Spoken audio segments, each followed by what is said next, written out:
Welcome to Psychology, the Daf. We are in Gemara, Yoma, Daf Yud Beis.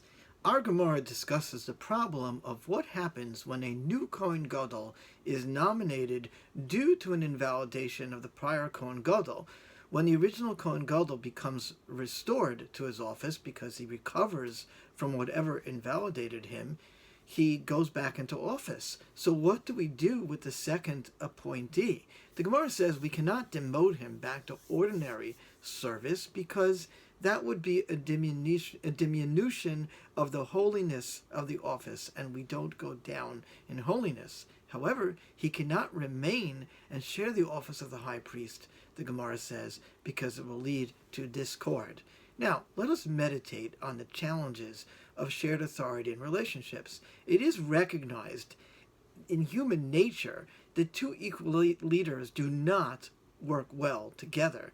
It's notable that even the greatest democracy in the world, the United States of America, could not see itself operating without having one leader, namely the president. True, there are checks and balances, but there still is one leader to guide and rally the troops.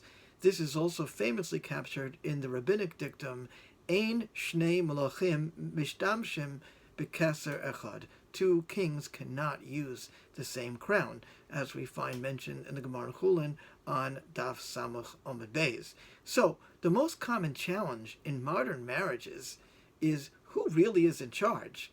I suggest the following way to manage shared authority between husband and wife.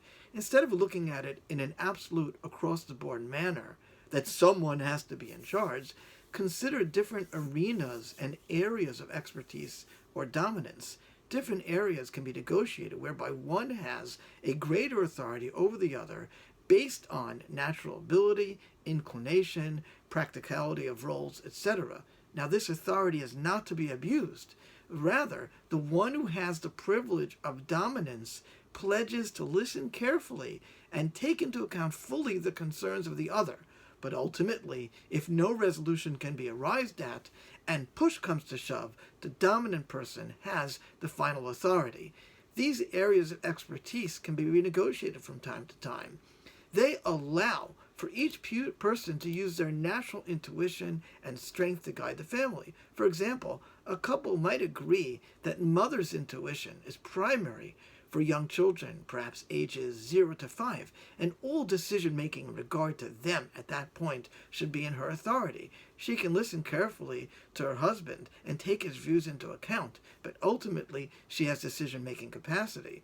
Similarly, a couple might agree that Mesivtei Brachrim are under the purview of the father. When it comes to that, he may know much more. He can listen to his wife's concerns and try to take them into account, but ultimately it would be his decision. When it comes to finances, there seems to be differences that vary from person to person as opposed to gender. Sometimes a husband, other times a wife, is more astute with managing the finances. The point of all this is to allow for an orderly process of compassionate collaboration without getting stuck in gridlock.